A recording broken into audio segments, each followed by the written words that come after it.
जगन्नाथ दर्शक बंधु मु पंडित सूर्यनारायण पंडा आपण मान को स्वागत करुच्ची धर्मज्ञान टीवी यूट्यूब चैनल परिवार को आज कार्यक्रम माध्यम रे दर्शक बंधु आम आलोचना करिबा मेष राशि रे 10 मे 2024 अक्षय तृतीया शुक्रवार दिवस रे एक ग्रह संयोग सृष्टि होउची जो ग्रह संयोग प्रभाव रे विशेष करी दर्शक बंधु 7 कोटी राशि व्यक्ति विशेष मान को जीवन में अनेक परिवर्तन जोग सृष्टि हम 10 मे 2024 अक्षय तृतीया शुक्रवार दिवस रे युवराज ग्रह नवग्रह मध्य युवराज ग्रह होचंती बुध, वाणिकारक ग्रह होचंती बुध, विद्याकारक ग्रह होचंती बुध एवं व्यापारकारक ग्रह मध्य बुध।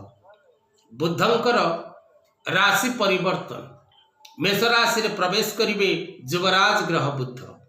तेणु युवराज ग्रह बुधंकर प्रवेश द्वारा मेष राशि रे 14 मे 2024 वृष संक्रांति आरंभ पर्यंत 4 दिन रहिबो बुधादित्य योग। रवि एवं बुध मेष राशि रे एकत्रित हेबे। यार फल मध्य 7 कोटी राशि व्यक्ति विशेष मान भोग करिवे एवं शुक्रंकर उपस्थित रही मेष राशि रे एवं शुक्रंकर मेष राशि रे उपस्थिति द्वारा विशेष करी लक्ष्मी नारायण योगर निर्माण हो। तेरे बुधादित्य योग एवं लक्ष्मी नारायण योग ए दुईटी शुभ योग अत्यंत प्रभावशाली एवं लोक मानक पाई जात व्यक्ति मानक पाई ए दुईटी जोगर प्रभाव अत्यंत प्रभावशाली हवा सहित अत्यंत शुभ फलदायक मध्य ही था। तेरे दर्शक बंधु क्यों क्यों राशि व्यक्ति विशेष मानक पाई एही फल शुभकारक रहिबो एवं क्यों राशि व्यक्ति विशेष मानक पाई ये जोगर प्रभाव अशुभकारक रहिबो। कारण प्रथम दर्शक बंधु बुधादित्य योग शिक्षा क्षेत्र में थिबा प्रत्येक छात्र छात्री एजुकेशन सेक्टर रिलेटेड जॉब करुथिबा व्यक्ति विशेष कौनसी राजनैतिक क्षेत्र में थिबा व्यक्ति विशेष एवं कौनसी व्यापार क्षेत्र में थिबा व्यक्ति विशेष मान को पई ए बुधादित्य योगर प्रभाव अत्यंत शुभ फलदायक रहिबो। अन्यटी दर्शक बंधु लक्ष्मी नारायण योग लक्ष्मी एवं नारायण जथा वैकुंठ नगरे तथैव क्षीरसागरे तथा मत भवन तिष्ठ स्थिरं श्री विष्णुनाम सह।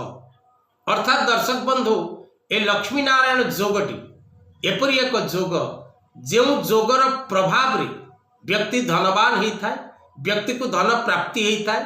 कारण बिना नारायण को उपस्थिति रे लक्ष्मींकर स्थिति न थाए। जो जगह नारायण न थांती से जगह लक्ष्मी कदापि वास करती नहीं। सदा सर्वदा जो व्यक्ति विशेष माने धनी होता जो व्यक्ति विशेष माने कोटिपति होता जो व्यक्ति विशेष मान को पाखरे धन अचलाचल संपत्ति थाए से माने निश्चित भाव में नारायणकर भक्त होता। अनेक व्यक्ति विशेष माने प्रायतः कहती जे नारायण को भक्त गरीब होता। अनेक नारायणकर भक्त रही जो माने कोटिपति नुहे आरबपति ठारू मध्य श्रेष्ठ अच्छा। भगवान जगन्नाथंकर सेवक प्रत्येक पंडा मान को आम जब देखा पंडा भाई मान को तेबे प्रभु जदि 5 केजी सुना धारण करुचंती तेबे सेमानंकर सेवायत सेमानंकर सेवा करुथिबा व्यक्ति विशेष केजीए 2 केजी रो सुना धारण करुचंती। एमती अनेक रहिचंती बड़ बड़ शिल्पपति जो माने नारायणंकर सेवा बा नारायण को निजर आराध्य बोली मानती। तेणु बिना नारायणंकर उपस्थिति रे कारण थरे नारायणंकर बिना उपस्थिति रे महालक्ष्मी एकत्रित यात्रा करी तार दंड भगवती माँ पाइचंती। तेणु नारायण को बिना उपस्थिति रे लक्ष्मी कोठी रुहंती नहीं। तेणु सदा सर्वदा नारायण जोठी लक्ष्मी सेठी आ लक्ष्मी जो घरे थिबे आपण जानिबा दरकार जे से घर भितर निश्चित भाव में नारायण विराजमान अच्छा। कारण संस्कृत वैदिक मंत्र रहिला जथा वैकुंठ नगरे तथैव क्षीरसागरे तथा मत भवन तिष्ठ स्थिरं श्री विष्णु नाम सह। जेमती नारायण पाद मंचालन करुचंती, पाद को आउंसुचंती भगवती माँ जगदम्बा अन्नपूर्णा माहेश्वरी महालक्ष्मी। समुद्र मंथन परे समुद्र अनंत नाग कोଳରେ विश्राम करिचंती नारायण, सेठी मध्य माँ पाद मोड़ी चलीचंती। वैकुंठरे मध्य भगवती माँ अन्नपूर्णा नारायणकर सेवा करंती। तेणु जोठी नारायणकर अवस्थिति सेठारे लक्ष्मी निश्चित भाव रे रही थांती एवं जोठारे लक्ष्मीकर विराजमान सेठारे नारायण निश्चित भाव रे रही थांती। कदापि नारायणकर बिना लक्ष्मी अवस्थित ही पारेनी। सेथिपाई शुक्र ग्रहर इष्टदेवी जगज्जननी माँ कमलात्मिका एवं बुध ग्रहर इष्टदेव नारायण हे दुईटी ग्रह जेतबेले कुंडली चक्र रे कौन सी स्थान रे एकत्र निवास करती सेतबेले जन्म कुंडली रे लक्ष्मी नारायण नामक जोग सृष्टि हुए।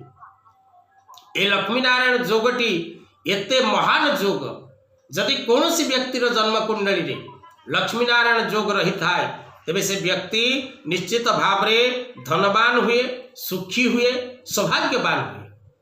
तेबे जो 7 कोटी राशि व्यक्ति विशेष माने प्रत्येक क्षेत्र शुभ फल लाभ करेंगे। दर्शक बंधु, से 7 कोटी राशि प्रथम राशि होउची कुंभ, द्वितीय राशि मकर, तृतीय राशि धनु, चतुर्थ राशि तुला, पंचम राशि सिंह, षष्ठ राशि कर्कट, सप्तम राशि मिथुन।